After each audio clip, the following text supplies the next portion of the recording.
une production Noyau Studio.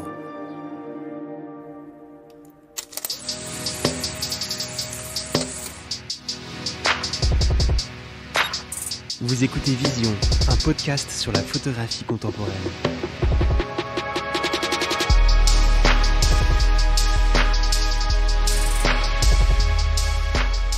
Ce podcast a été réalisé en partenariat avec MPB, qui permet de manière fiable d'acheter, de vendre ou d'échanger du matériel photo ou vidéo d'occasion. Si vous voulez par exemple acheter un nouvel appareil photo, sachez que le matériel est très sérieusement vérifié et inspecté par des spécialistes produits avant d'être mis en ligne sur le site. Si vous voulez vendre votre appareil, vous pouvez faire estimer le matériel directement sur le site mpb.com. Vous avez aussi la possibilité de faire reprendre ou d'échanger votre matériel usagé. Le site est franchement bien fait, c'est complet, ça enlève beaucoup de stress autour du matériel quand on est vidéaste ou photographe. Le lien vers le site est dans la description et également sur notre site. Je vous souhaite quant à moi une très bonne écoute.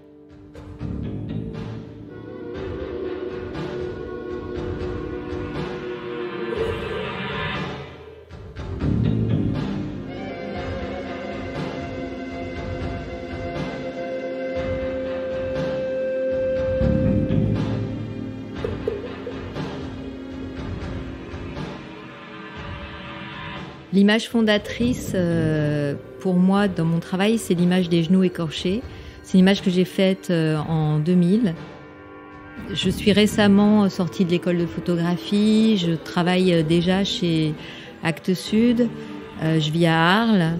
Donc, je côtoie les étudiants de l'école. Mais parce que je suis aussi en train d'apprendre le métier que je vais occuper pendant pas mal d'années, qui est de produire des livres, je me suis un petit peu arrêtée de faire des photographies. Et à ce moment-là, mon compagnon m'offre un appareil compact, un Miu. Et je commence à l'avoir tout le temps dans mon sac et à faire des photos au hasard de mes déplacements et de mes week-ends.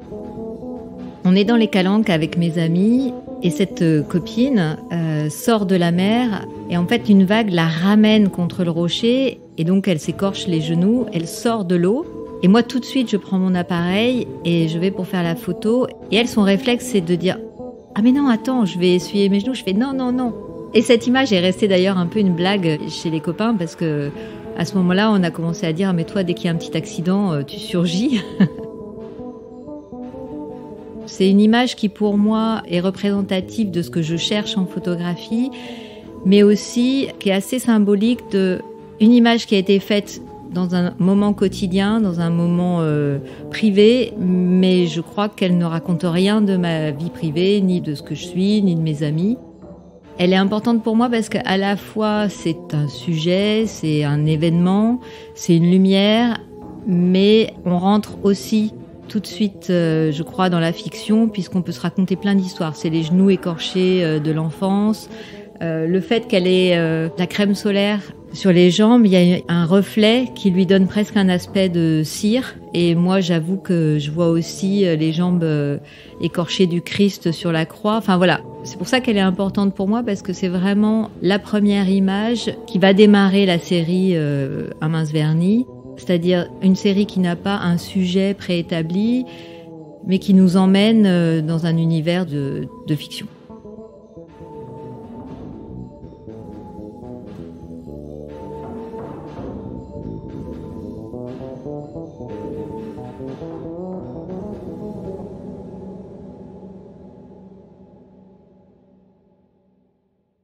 Je suis Géraldine Lay, je suis née dans un village qui s'appelle Replonge à côté de Mâcon, dans une famille où la photographie, l'art n'est pas spécialement présente. Je dessinais beaucoup enfant et c'est quelque chose qui était pas remarqué, non, je dirais pas remarqué, mais que mon père appréciait. Donc je pense que c'est... J'étais pas du tout poussée vers l'art et pas du tout poussée vers la culture, mais cette appétence pour le dessin, en revanche, était encouragée. Je vais faire un bac art plastique. Et de ce bac, je vais partir à la fac en culture et communication. À ce moment-là, je crois que j'ai envie de devenir journaliste. C'est aussi un peu la vie. À ce moment-là, j'ai les fantasmes du grand reporter qui va voyager. Bon, assez rapidement, je comprends que c'est pas tout à fait ça qui m'intéresse, mais je découvre la photographie par les cours que donne Jacques Damez, le galeriste et artiste du Réverbère à Lyon. Et je bascule donc en licence d'histoire de l'art et j'essaye ensuite de rentrer à l'école de photo. J'y arrive pas au premier concours. Donc je vais continuer, je vais faire une maîtrise d'histoire de l'art et la petite particularité, c'est que je demande à faire une maîtrise en photographie. En histoire de l'art à Lyon, il n'y a aucun prof qui enseigne la photographie et qui même connaît la photographie. Mais le professeur de peinture du 17e accepte de m'accompagner en me disant qu'il fallait que je cherche quelqu'un qui officieusement me suive. Je demande à Jacques Damez à ce moment-là et je vais faire une maîtrise en photographie. Après, je rentre à l'école de photographie d'Arles.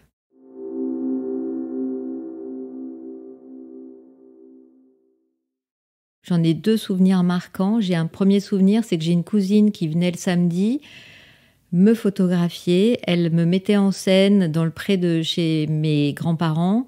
Elle m'habillait, elle me mettait des paniers avec des pommes. Alors, c'est des photographies assez romantiques, un peu dans l'esprit peut-être de Hamilton. Parfois, je me demande si c'était une inspiration pour le fait que je devienne photographe. Et j'ai un autre souvenir plus complexe de photographie, c'est les photos de classe. À ce moment-là, mes parents accrochaient les photos de classe dans nos chambres. Et puis, je me souviens absolument pas de l'histoire, mais il y a dû y avoir une dispute ou quelque chose de compliqué avec certains copains de classe. Et je suis allée rayer les visages. Et donc, je pense que ma mère a dû me dire « Mais pourquoi t'as fait ça ?» Et en fait, on a gardé la photo sur le mur. Donc, c'est quelque chose d'assez violent. C'était d'aller effacer des visages et en même temps de les garder sur le mur. Donc, voilà, ça, c'est mes 2 souvenirs de photographie de l'enfance.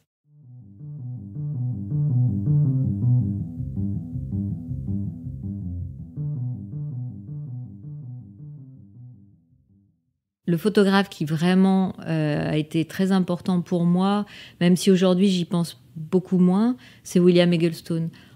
En fait, la liberté dans son travail, des sujets, les lumières, le travail sur la couleur évidemment, mais surtout cette liberté des sujets m'a libérée de ce que j'avais appris pendant 3 ans à l'école de photographie où il fallait argumenter ces photographies, trouver un sujet, développer un sujet. Et c'est vrai qu'en sortant de l'école, il y a eu l'appareil photo dans mon sac, il y a eu la rencontre avec William Eggleston et aussi cette idée, bon, évidemment, lui photographie le banal aussi, le quotidien, mais aussi cette idée que dans une série, le travail se construit image après image, avec des images fortes, mais aussi des images, ce qu'on appelle des temps faibles ou des temps plus silencieux, qui vont permettre de rentrer dans une histoire, parce que mon autre influence passerait plutôt par les écrivains.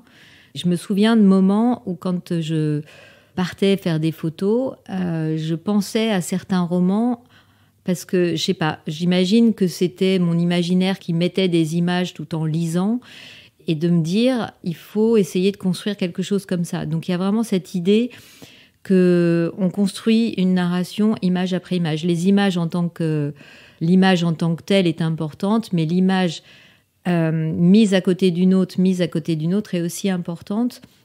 Et c'est pour ça aussi que j'ai pas forcément travaillé en pensant à des séries. J'ai accumulé les photographies. À un moment donné dans le temps, ça s'est arrêté par un livre, par une exposition, et elles se sont appelées Un mince vernis de réalité, Faille ordinaire.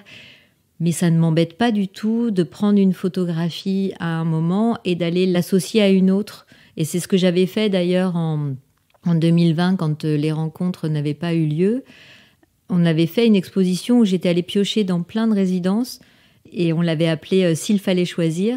Parce que pour moi, ça avait autant de sens qu'une série arrêtée qu'on a appelée Faille ordinaire ou North End. Bon, ce qui est un petit peu plus difficile aujourd'hui parce que j'ai travaillé sur des lieux très spécifiques. Quand je me retrouve au Japon. C'est vrai que c'est plus compliqué d'aller sortir une image du Japon et de l'associer avec une image d'Angleterre, mais je suis certaine que je pourrais le faire et que je le ferai, j'espère, à un moment dans un accrochage. Donc voilà.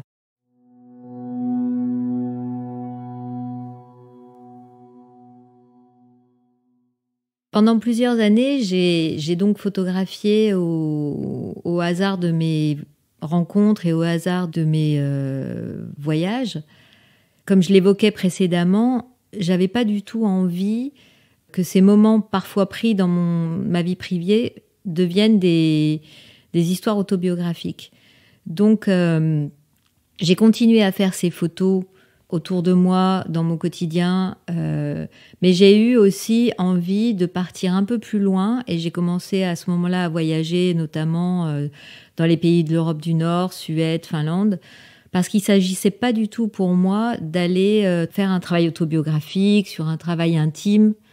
Et c'est pour ça que j'ai eu assez rapidement besoin de faire des petits séjours à l'étranger. Dans les premières séries, que ce soit Un mince vernis de réalité ou Failles ordinaires, j'associe très facilement une image de mon fils, mais qui n'est pas là comme étant mon fils, d'une image prise dans la rue de parfaite inconnue, de passants. Puisque pour moi, il s'agit vraiment de rentrer dans une histoire de fiction.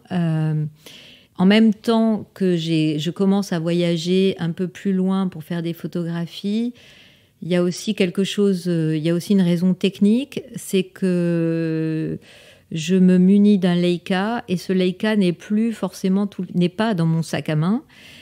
Et là aussi, les temps de prise de vue et les façons de photographier vont m'amener à m'éloigner un petit peu de la photographie quotidienne.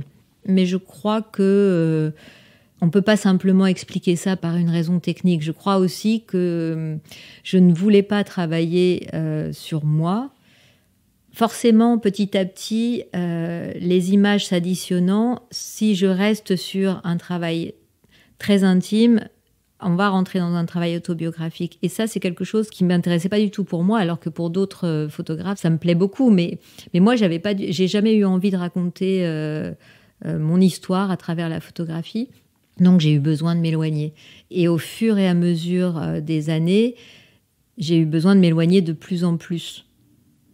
Pas forcément géographiquement, mais c'est vrai que le travail, la série North End et aujourd'hui la série Far East sont vraiment des temps de pause par rapport à ma vie quotidienne, par rapport à ma vie professionnelle. Je crois avoir eu besoin de couper et de m'éloigner.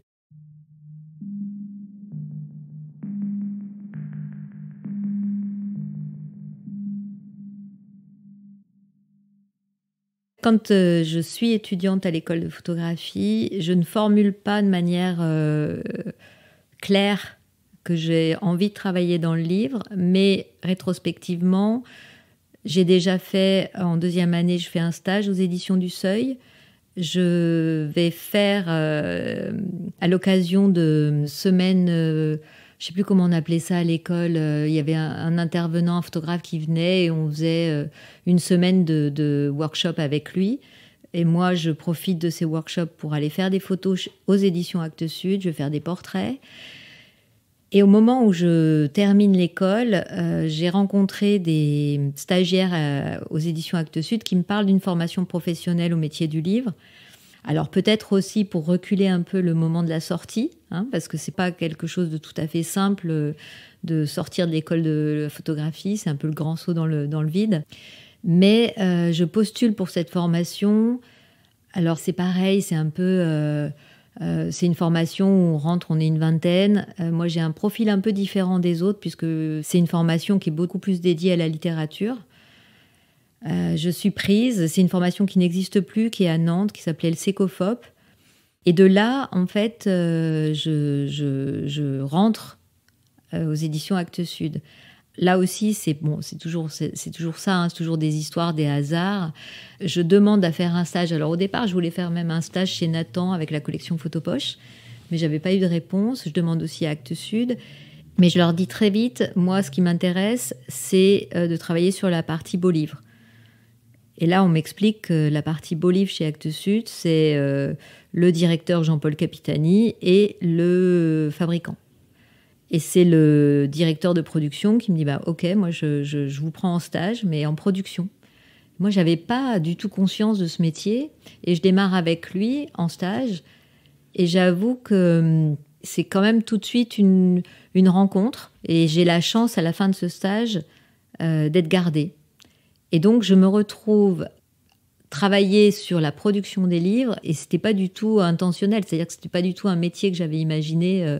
En fait, très vite, j'avais envie de travailler autour des livres de photographie, mais j'avais envie d'être éditrice. Le livre, on imagine le métier d'éditeur, on n'imagine pas tous les autres métiers.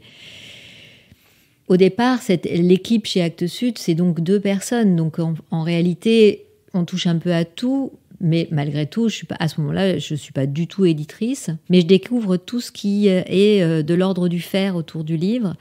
Et Luc Martin, qui était donc le directeur de production, avait vraiment une sensibilité à un métier qui m'ont beaucoup apporté.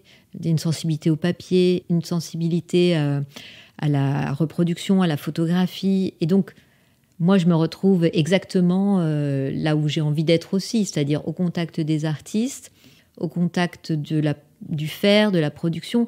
Et des années après, je sais maintenant que tout ce travail-là a nourri ma photographie, a nourri ma sensibilité à la couleur, ma sensibilité à la lumière. C'est pas anodin de travailler sur l'œuvre de plein de photographes, mais aussi de peintres. Et je me souviens, Benoît Rivero, qui est l'ancien éditeur donc, de la photographie chez Actes Sud, lui m'a redit des années après qu'il me revoit au moment où il corrige la photogravure de Sol Leiter. Donc on est en 2006, Sol Leiter est pas vraiment connu. Et je découvre l'œuvre de Sol Leiter et il a vu l'impact que ça a eu sur moi. Et c'est évident.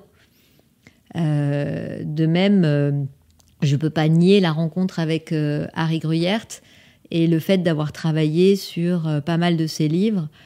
Je sais que ça impressionne mon travail. Alors, je n'ai pas travaillé avec lui, mais je me souviens de l'avoir rencontré chez un imprimeur. C'est Patrick Feigenbaum qui travaille sa reproduction et qui va à un endroit où spontanément on n'irait pas, beaucoup plus sourd, beaucoup plus gris. Enfin, toutes ces rencontres-là, tous ces moments où je dois rentrer dans la peau des autres, et ça, j'adore ça. Je sais à quel point maintenant, ça nourrit mon œil. Ça, c'est évident.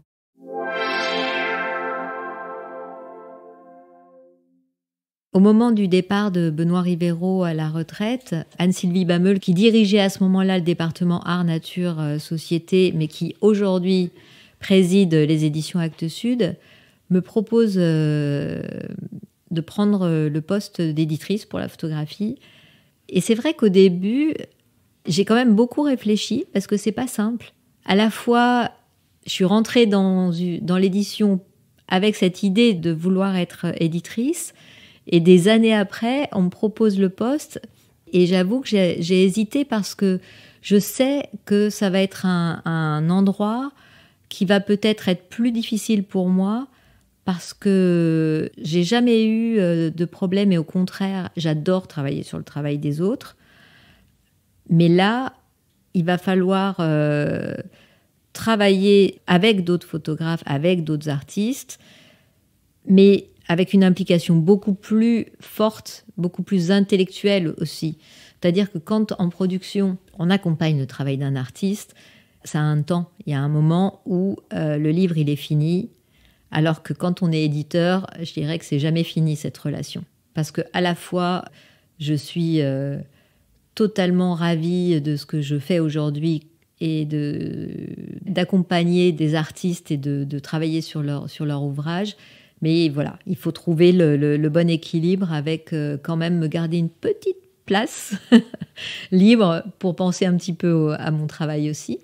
Et donc, Les hasards, j'aime bien cette idée de boucle, puisque quand je suis en formation à Nantes, j'essaye de rentrer en stage chez Nathan pour faire mon stage avec la collection Photopoche. Et finalement, la collection Photopoche arrive chez Actes Sud en 2004. Et aujourd'hui, je me retrouve à diriger la collection Photopoche. Donc c'est un peu fou comme histoire.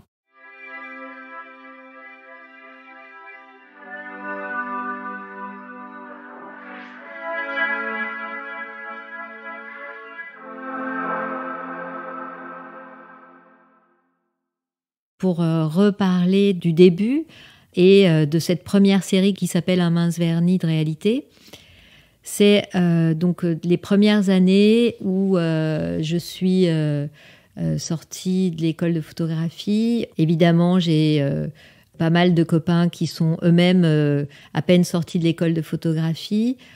Et on se voit. Et à un moment, on est 4, avec moi on est 4, Céline Clanet, Geoffroy Mathieu, François Deladerrière. On parle de notre façon de photographier et de notre difficulté à montrer ces photographies et même à en parler. C'est-à-dire, contrairement à ce qu'on avait à ce moment-là appris à l'école, on n'avait pas un sujet à mettre en avant. Je me souviens, dans nos discussions, on était même à se dire, mais on n'a pas d'intention politique, on n'a pas de... Et on était bien plus sur une idée de poésie de l'image ou poétique de l'image. Et c'est Geoffroy Mathieu qui dit, mais en fait, on regarde tout le temps les autres, les collectifs, en se disant, là là, c'est génial, mais nous, là, on est en train d'essayer de faire quelque chose qui se ressemble sans se ressembler. En tous les cas, dans nos façons de travailler, ça se ressemble. Est-ce qu'on n'essaierait pas de monter une exposition ensemble ?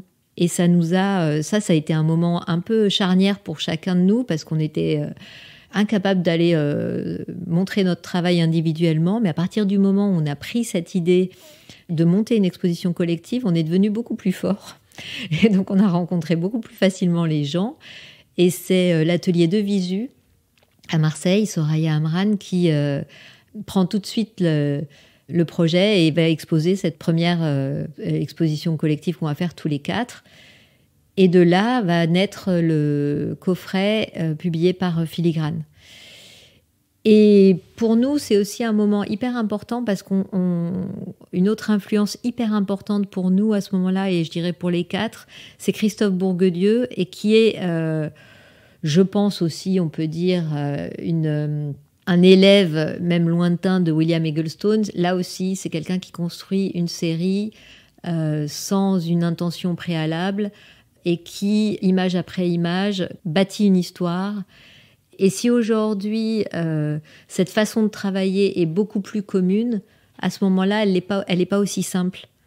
Et donc, l'influence qu'on a eue les uns les autres, en tous les cas, le soutien qu'on s'est apporté tous les 4 a été fondateur pour nous, parce qu'après, chacun est parti dans sa direction, mais elle nous a permis, en tous les cas, d'asseoir cette première série. Et moi, j'ai continué sur cette idée que j'ai continué sans y réfléchir, évidemment, mais à mêler des photographies qui n'ont, entre guillemets, aucun rapport, que ce soit de lieu, que ce soit de sujet.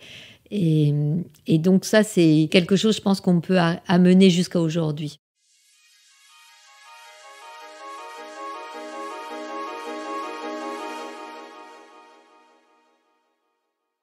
La série des Failles ordinaires, c'est une série qui rassemble des photographies depuis le début jusqu'en 2012. Donc on a dans les Failles ordinaires des photographies d'un mince vernis. C'est pour ça que, pour moi, l'idée qu'une photographie n'est pas associée à une série est importante. J'ai une grande liberté par rapport à ça. Même si ces dernières années, je l'ai moins montré ou je l'ai moins utilisé, mais ça ne veut pas dire que je ne le ferai pas plus tard. Mais je photographie pas avec une intention de série. Donc, quand Failles ordinaires, c'est le livre qui va rassembler des images.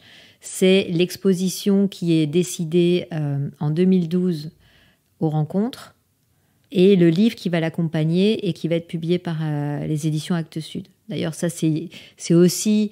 il va y avoir 2 livres publiés aux éditions Actes Sud.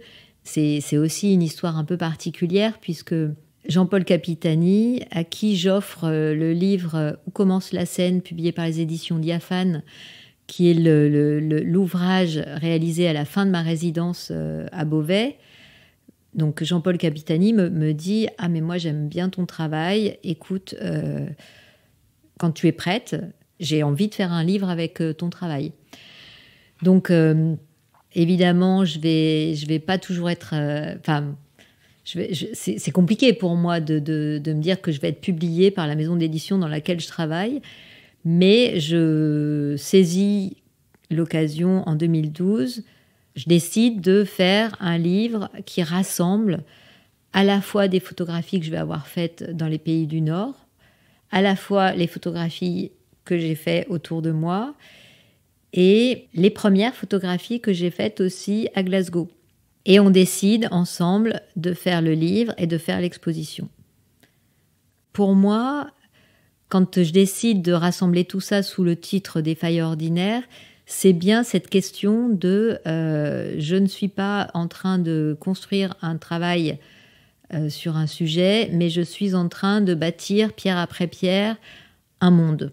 Et je ne sais pas tout à fait comment l'exprimer autrement, mais c'est ce que je retrouve chez certains écrivains. Quand on rentre dans certains romans, on nous raconte une histoire, on nous raconte plein d'histoires, mais surtout on rentre dans un monde. Et c'est pour ça que je parle d'influence littéraire. Et donc, avec Failles ordinaires, c'est ça que je cherche.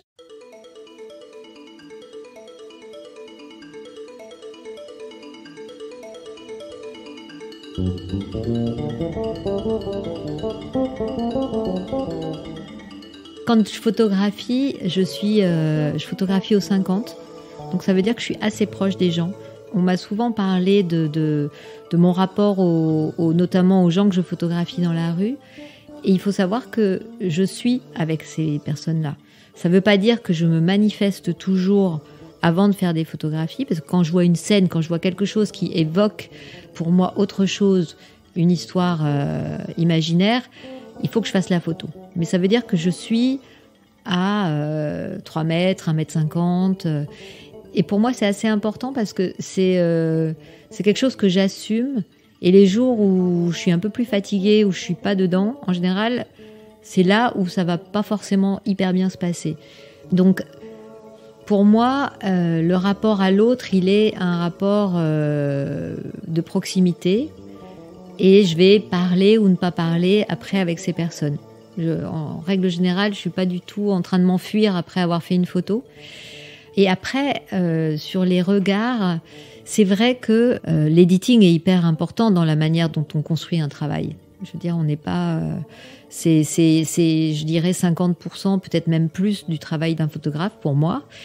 Et les photographies que je vais retenir et les portraits que je vais retenir, pour moi, il faut qu'ils sortent de ce rapport, de ce vis-à-vis avec le photographe.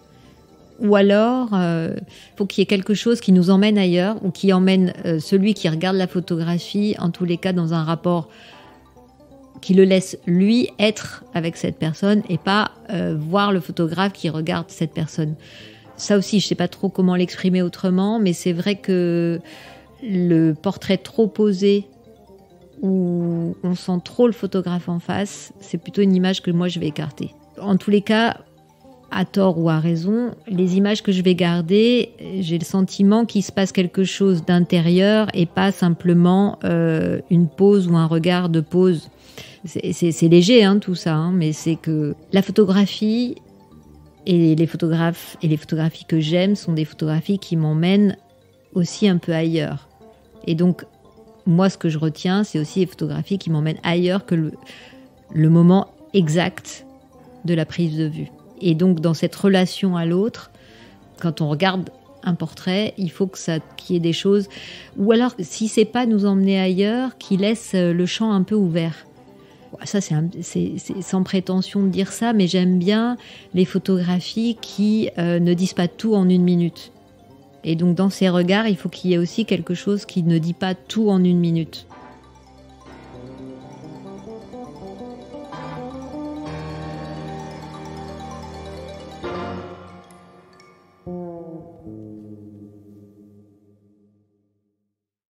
Norsen commence avec une invitation par Diaphane de participer au projet Destination Europe. Donc là, on remonte dans le temps, c'est-à-dire qu'on est avant la résidence que je vais faire avec eux. J'avais postulé pour la résidence, je n'avais pas été choisie, comme quoi il faut postuler. Mais je l'ai su après, ils avaient remarqué mon travail et c'est pour ça qu'ils me proposent quelques mois après de participer au projet Destination Europe. À cette époque-là, je voyage régulièrement dans les pays scandinaves et je me dis, va à un endroit où tu ne vas pas aller toute seule. Et je choisis Glasgow. Et l'histoire, c'est que c'était des résidences avec un tout petit budget. Il fallait choisir une destination Ryanair. Donc, je pars pour 5 jours. Au dernier moment, je décide d'emmener mon fils qui, à l'époque, a 6 ans. Parce que, voilà, le fait d'être à la fois photographe, à la fois salarié, je ne suis pas une mère hyper disponible. Et donc, j'ai toujours eu envie d'emmener mes enfants dans mes voyages pour passer aussi du temps avec eux. Alors bon, ils ont passé du temps avec moi à marcher et à me suivre faire de la photographie. Je ne sais pas s'ils ont toujours aimé ça, mais voilà. Donc je pars avec Sabin qui a 6 ans. On est au mois de mai. C'est rigolo parce qu'on vit à Arles. On part, c'est le printemps, il fait chaud. Et comme on prend un vol Ryanair, il faut partir à 5h du matin. Heureusement, je mets un anorak à mon fils qui n'a pas voulu l'enlever à moitié endormi quand il monte dans l'avion. Mais heureusement, parce qu'on arrive, il fait un froid de canard, il pleut, bref, la catastrophe. Mais je raconte tout ça parce que ça va aussi avoir une incidence sur les photographies que je vais faire pendant ces 5 jours. Donc, je suis avec un petit garçon de 6 ans. Et j'arrive à Glasgow où il ne fait pas forcément très beau et très chaud. Et en fait, c'est le coup de foudre. En 5 jours, je fais une partie des images les plus importantes de la série Norsen. Mais c'est vrai que, par exemple, la photographie que je vais faire de ces 2 femmes à la table d'un pub où il y en a une qui lève la main, c'est une photographie que je fais à ce moment-là. Mais aussi parce que ce pub, qui est une ancienne banque, est un endroit très vaste, que mon fils a adoré parce qu'il a mangé un complet, c'est-à-dire steak, œufs, jambon, frites. Donc, on y retourne plusieurs fois dans les 5 jours pour aller se reposer, parce que je l'ai beaucoup fait marcher. Mais voilà, il faut quand même prendre des pauses. Donc, c'est un lieu dans lequel je vais passer, entre guillemets, un peu de temps. Et aussi, c'est un lieu dans lequel je vais passer certainement plus de temps que si j'avais été toute seule. Parce que moi, toute seule, j'ai du mal à rester à un même endroit. Je reste rarement dans un café toute seule. Et dans la rue, je reste jamais à un endroit statique. C'est important parce que c'est aussi... j'ai parfois regardé d'autres photographes qui font des photographies de rue. Certains vont repérer un endroit, une lumière, et vont rester là et attendre que quelque chose se passe. Moi, ça, j'arrive pas à le faire. J'ai l'impression que je vais déranger. J'ai l'impression que là, je deviens un élément perturbateur du quotidien, de ce qui se passe. Donc, je marche beaucoup. Et même avec un enfant de 6 ans, je marche beaucoup. Donc, voilà. C'est pas anodin que ces 5 premiers jours, j'étais avec mon fils. Et quand je rentre de ce premier séjour, j'ai envie d'y retourner. Donc, c'est une série qui va se dérouler dans le temps, sur plusieurs années, mais ça, c'est parce que je suis salariée et que je ne peux pas partir autant de temps que je veux et aussi souvent que je veux. Donc, en fait, ça va être des moments de vacances, donc ça va s'étaler dans le temps. Au final, cette contrainte, je pense que c'est aussi devenu un élément... une façon de travailler. C'est-à-dire que cette manière fragmentée de faire avancer mon travail est devenue un élément constitutif du travail. Ça me permet aussi de commencer à éditer mon travail. Je me fais des carnets, donc je colle des photos dans des carnets. Je me raconte une première histoire. Il va se passer parfois 1 an avant que je reparte. Enfin, chaque série est construite vraiment dans des temps très longs et très fragmentés. Et ça va être la même chose quand je vais partir en résidence. Quand on m'invite en résidence, donc la première, ça va être en 2008 à la chapelle Saint-Jacques et au centre d'art Image à Orthez. Très vite, je dis attention, avec moi, c'est pas une résidence où je vais rester 1 mois sur place. Je vais venir 5 fois, 4-5 jours.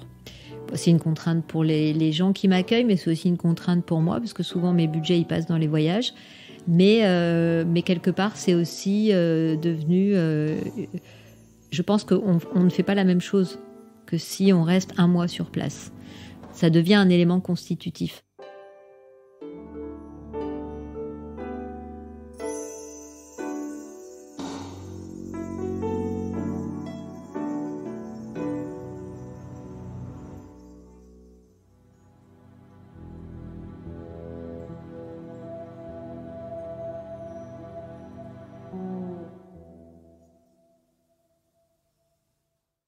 La couleur, évidemment, a une importance. Enfin, voilà, je pense qu'elle est centrale dans mon travail.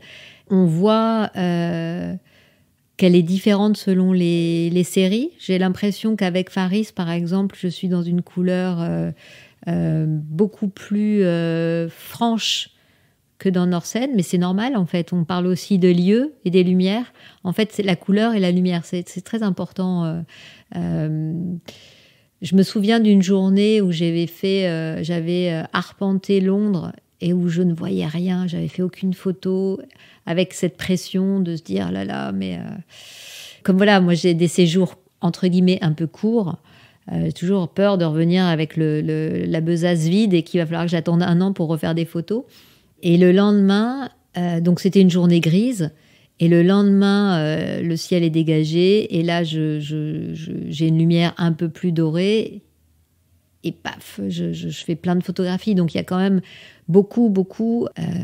c'est une conjonction de choses. Mais la lumière, c'est tellement un lieu commun de le dire. Mais malgré tout, c'est quand même... Certaines lumières sont essentielles, sont déclencheurs pour moi. Et le Japon, par exemple, c'est une lumière totalement différente. Donc, quand je suis dans les pays du Nord, que ce soit la Finlande, la Suède, mais aussi le Royaume-Uni, on est dans des lumières très dorées, très rasantes. Alors que j'arrive au Japon, toujours à la même période. Alors, le fait d'être toujours partie l'automne, c'est tout simplement en relation avec mon métier. Je suis encore à la production des livres. Et au mois d'octobre, en fait, on a à peu près terminé la production des livres de fin d'année. Donc, je peux partir. Donc, c'est vraiment... Et pour le Japon, je suis partie à chaque fois au moins 1 mois. Donc, il fallait quand même des fenêtres importantes. Et le Japon, il y a une lumière à cette période-là très forte. Et plus on avance dans le mois d'octobre, plus on s'approche du mois de novembre, une lumière de plus en plus forte et cristalline. J'ai comparé ça à une boîte à lumière qu'on mettrait au-dessus de notre tête. Et elle a une incidence sur les couleurs de cette série, mais aussi sur... En fait, avec cette série, je m'aperçois après que je vais travailler les ombres. J'ai pas l'impression que j'avais ça avant dans mon travail. Donc voilà, c'est quand même... la couleur, elle vient de la lumière, en fait. Donc, il y a des endroits... je sais qu'il y a des lumières et il y a des qualités de lumière qui ne m'intéressent pas du tout.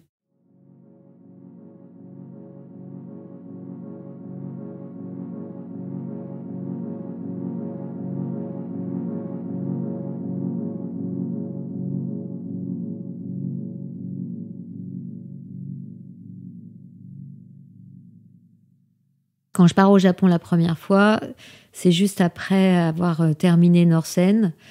Je sens qu'à ce moment-là, j'ai besoin d'aller brouiller un peu les pistes parce que j'ai, entre guillemets, appris à faire des photos dans la rue. Et si je vais dans une autre ville européenne ou si même je reste en France, je vais refaire ce que j'ai appris à faire. Et là, je n'ai pas du tout envie de m'enfermer là-dedans. Je décide de partir au Japon. Le pari est réussi, ça brouille les cartes. D'ailleurs, le premier voyage ramène très peu de photos. Parce qu'au départ, je rentre et je dis, bon, Japon, c'est génial, mais moi, j'ai pas de photos à faire là-bas. Et puis, quelques mois après, je re-regarde mes planches contact. Et il y a une photographie, notamment dans le livre, les deux gars, en fait, c'est 2 chauffeurs de taxi qui vont pour traverser la rue. Il y en a un qui a la cravate rentrée dans sa chemise. Et cette photographie-là, pour moi, là, je suis dans une scène de Kitano. Donc, en revoyant cette photographie sur les planches contact, je me dis, ah non, mais ça m'intéresse. Et c'est ça qui va faire que je repars au Japon.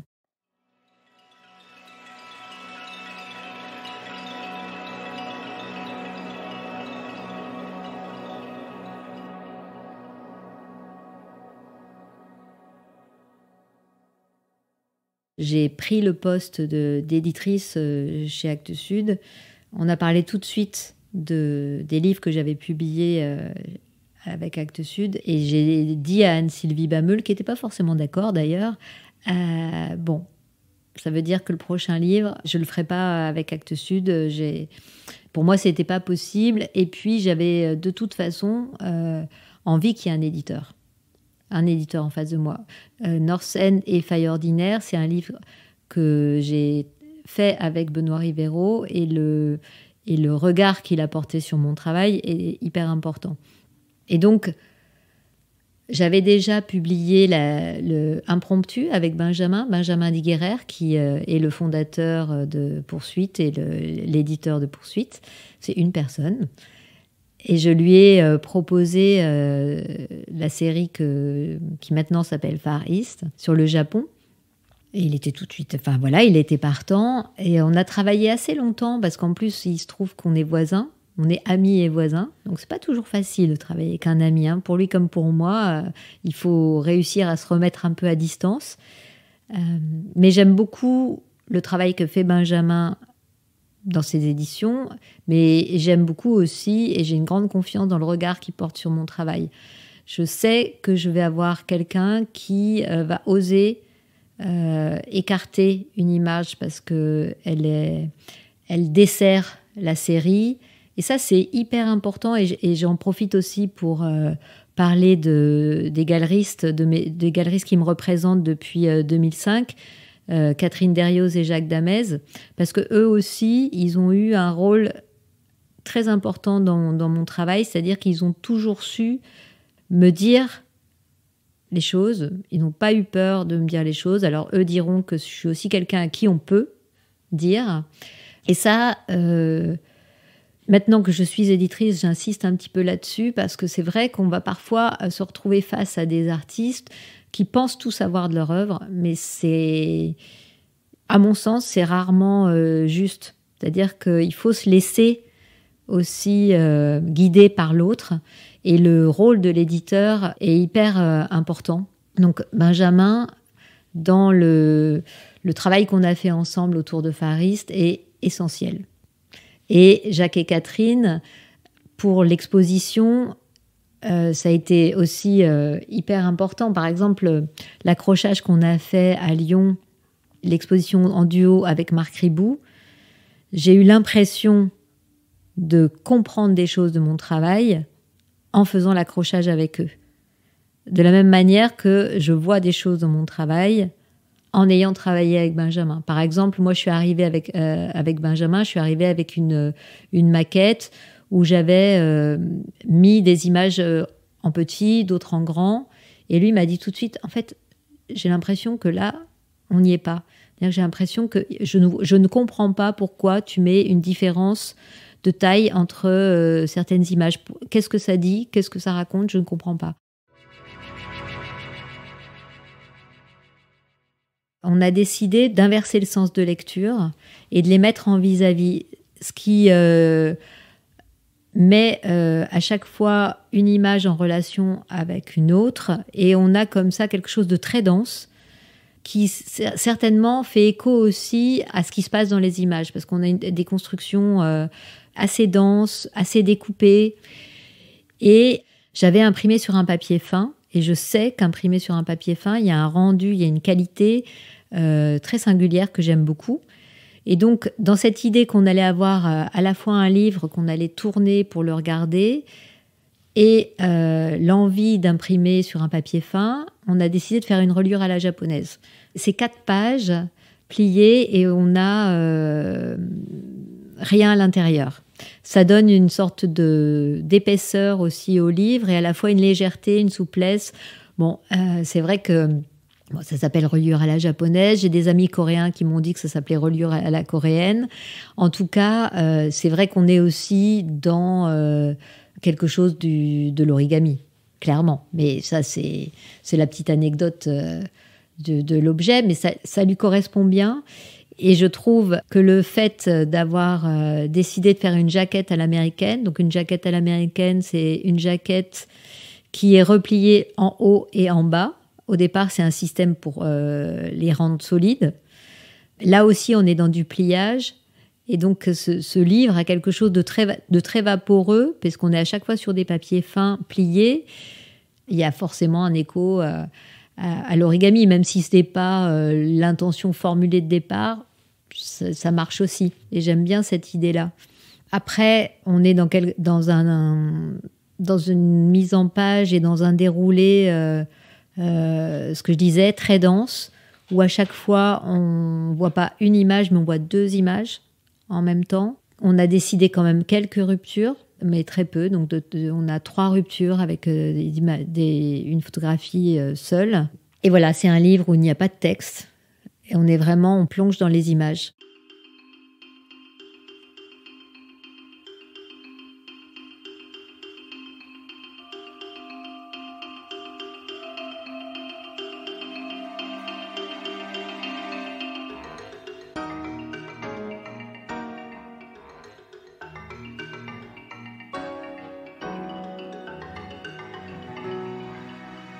Ce que j'aime dans cette époque actuelle autour du livre de photographie, c'est qu'il y a une effervescence incroyable. En quelques années, plein d'éditeurs qui ont vu le jour, une émulation autour de ce que peut être un livre de photographie. C'est-à-dire qu'il y a plusieurs façons de faire des livres de photographie, il y a plusieurs récits visuels. Chez Actes Sud, j'ai créé une collection qui s'appelle 48 vues. Je l'ai créée grâce aussi à la rencontre de Julien Gesser, que j'ai publié dans cette collection, mais on a créé un peu, lui sans le vouloir, mais on a un peu créé la collection ensemble, puisque cette idée qu'on peut aussi publier des photographies, pas forcément dans un gros livre, mais dans des petits livres. Et ça, c'est un peu l'édition indépendante, par exemple, a ouvert ce champ-là, a ouvert l'arrivée du livre d'artiste dans la librairie. Donc c'est pour ça que moi, cette époque, je la trouve vraiment stimulante. Je la trouve incroyablement riche. Et je suis assez enthousiasmée par la qualité, l'évolution de la qualité de reproduction et l'accessibilité aussi à des petits éditeurs comme à des gros éditeurs, à réussir à faire des livres très réussis. Donc ça, c'est aussi la technique, l'évolution des techniques qui nous le permet. Mais voilà, moi, je trouve que, en tous les cas, pour ce qui est du livre de photographie, on est dans une période hyper foisonnante. Et pour parler commercial, moi, ce que j'entends, c'est que les rayons en librairie de photographie sont des rayons qui se développent. Alors qu'on sait qu'on traverse des périodes difficiles pour le beau livre, mais la photographie, il y a vraiment une curiosité et un intérêt nouveau pour tout ce secteur-là et toutes les générations. Parce que justement, c'est un peu comme la bande dessinée. Je crois qu'il y a des choses qui s'inventent, il y a des nouvelles façons de penser le livre qui sont inventées. Parce qu'au départ, si on revient aux années 80, on est dans un livre musée, c'est-à-dire une photo, une page blanche, une photo, une page blanche. On est dans un white cube. Aujourd'hui, on va prendre une série d'un photographe et on va raconter une histoire. Moi, c'est tout ce qui m'intéresse, en fait. C'est vraiment là où ça me parle. Et pour revenir à Fariste, j'aime vraiment cette idée qu'on est dans un livre, on n'est pas dans un énorme livre. On rentre dans un monde. On n'a pas besoin de rentrer dans plusieurs mondes à travers un livre. On peut rentrer dans un monde. Et ça j'aime bien.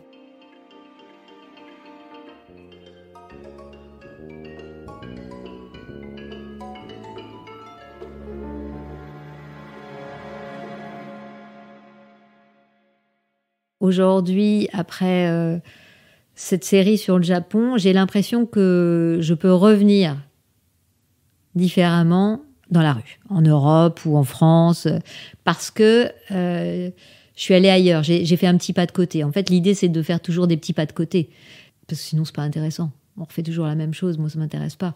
Et l'autre chose actuelle sur ce que j'ai fait en photographie, j'ai eu la chance d'être appelée par Éric Reynard pour travailler sur le quartier du Chêne-Pointu à Clichy-sous-Bois, pour faire un travail de mémoire sur ce quartier qui va être complètement reconstruit. J'avoue que quand j'ai eu l'appel, la proposition, j'ai énormément hésité parce que j'ai jamais travaillé sur une question comme ça aussi thématique et puis qu'on imagine aussi politique et sociale. Et j'ai eu un peu de timidité au départ à vouloir aller travailler sur ces questions-là. Et puis aussi une petite question de légitimité. Me dire, mais qu'est-ce que moi, provinciale qui n'a jamais mis les pieds dans les banlieues parisiennes, qu'est-ce que je vais aller faire là-bas? Puis après, je me suis dit, bah non, mais en fait, c'est peut-être intéressant justement que tu ailles là-bas. Il m'a appelé en 2019, mais j'ai vraiment commencé en 2020, après les confinements. Enfin, ça a été là aussi, hein, comme j'ai parlé de Glasgow, c'est une rencontre, bah là aussi c'est une rencontre. Et c'est un travail que j'ai mené pendant 2 ans, que je suis en train de terminer, qui va être exposé en septembre à Clichy-sous-Bois, mais qui, je pense, ouvre une fenêtre qui m'intéresse. Donc je sais pas, je crois que j'ai un peu envie de continuer ces questions-là. C'est qu'en fait, là, je me suis dit, je ne veux pas arriver là-bas avec un discours préétabli. En fait, la vraie raison de l'hésitation à accepter un travail comme ça, c'est de dire, tu arrives avec tes idées, où tu colles un discours politique, quel qu'il soit. Et en fait, je me suis dit, mais ça, j'ai pas envie de ça. Et donc, j'ai choisi de m'approcher énormément des gens. Et donc, j'ai cette rencontre avec les gens passionnante. Et ça va ouvrir, entre guillemets, un travail, enfin un petit pas de côté en termes esthétiques, mais qui vient de cette idée qu'à un moment, qu'est-ce que je fais là? Je viens rencontrer des gens et donc, pour les rencontrer, je sors de tout ce qui peut se coller à eux avant même de les rencontrer. Pour le coup, on est vraiment sur des portraits posés, ouais.